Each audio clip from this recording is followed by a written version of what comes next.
បាទសួស្តីបងប្អូននៅខេត្តកំពង់សោមទាំងអស់គ្នាជាទីគោរពជាទីរាប់អាន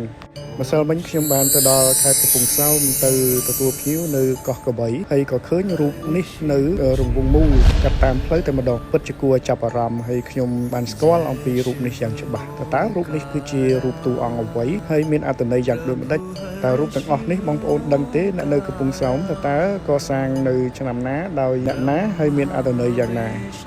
ខ្ញុំជឿថាបងប្អូនមួយចំនួនបានដឹងហើយបងប្អូនមួយចំនួនទៀតក៏មិនបានដឹងដូច្នេះខ្ញុំនាមជាមគ្គុទ្ទេសក៍ទេសចរណ៍ថ្នាក់ជាតិប្រចាំប្រជាណាចក្រកម្ពុជាក៏ដូចជាអ្នកចងក្រងសិភៅមគ្គុទ្ទេសក៍អាណាចក្រអង្គរ Kingdom Guidebook និងជាអ្នកចងក្រងសិភៅមគ្គុទ្ទេសក៍ប្រាសាទបុរាណខ្មែរសូមធ្វើការបង្ហាញអំពីអត្ថន័យនៃរូបនេះជូនដល់បងប្អូនទាំងអស់គ្នាទុកគ្រាន់ជាការចំណាំនិងជាការកម្សាន្តរបស់គ្នាបាទរូបនេះមានតួអង្គ2តួអង្គប្រុសគឺត្រូវបានយន្តករធ្វើរូបធំជាងគេហើយ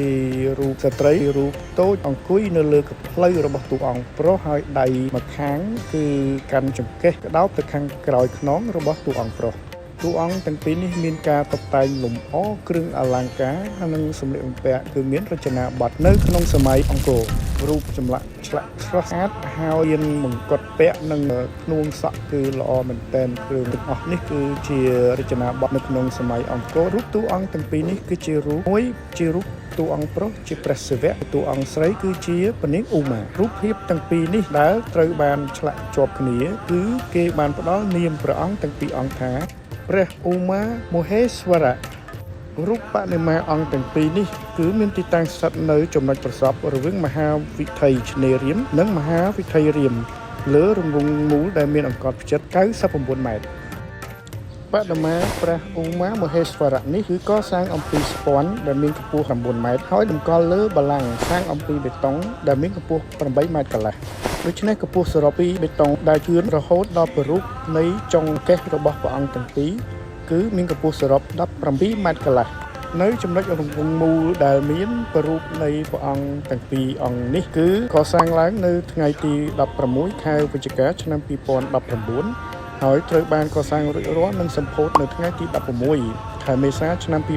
2022ក្រោមអធិបតីភាពដ៏ខ្ពង់ខ្ពស់របស់សម្ដេចអគ្គមហាសេនីយ៍ព្រះតេជោហ៊ុនសែនដែលជាអតីតនាយករដ្ឋមន្ត្រីនៃប្រជាណាចក្រកម្ពុជានិងសម្ដេចតេព្រឹទ្ធបណ្ឌិតប៊ុនរនីហ៊ុនសែនដែលជាប្រធានកាកបាទក្រហមកម្ពុជាដឹកនាំសាងសង់ដោយអាដាមជាសភារាឧបនាយករដ្ឋមន្ត្រីនិងជាអតីតរដ្ឋមន្ត្រីនៃក្រសួងដែនដីនគររូបនីយកម្មនិងសំណង់បាទបងប្អូនជាទីគោរពជាទីរាប់អានខ្ញុំសូមរៀបរាប់អំពីប្រវត្តិនៃតួអង្គឧមាមហេស្វរៈតើមានអត្ថន័យយ៉ាងណាចំពោះរូបទាំងពីរអង្គនេះ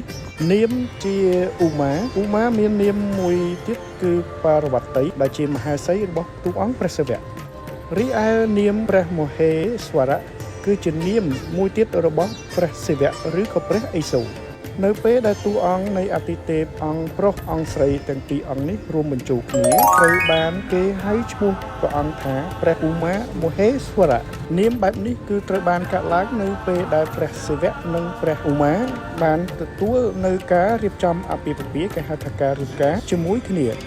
នៅកំឡុងពេលនោះគឺមានការលេចឡើងនៅប្ររូបនៃព្រះគោនន្ទនដែលជាយានជំនិះរបស់ព្រះអង្គទាំងពីរ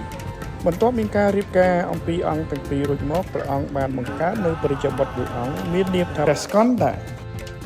ដត្រូវបានអាជ្ញាធរនៅខេត្តកំពង់សោមនេះឬក្រុងព្រះសីហនុបានលើកឡើងជារូបស្ពាន់ដាក់នៅរង្វង់មូលមួយនៅជាប់សន្តាគារសុខាហូតែលដែលព្រះស្កន្ដគង់នៅលើសត្វក្ងោកអញ្ចឹងចំពោះសាច់រឿងឬអត្ថន័យអំពីប្រវត្តិព្រះស្កន្ដខ្ញុំនឹងធ្វើការលើកឡើងនៅពេលក្រោយ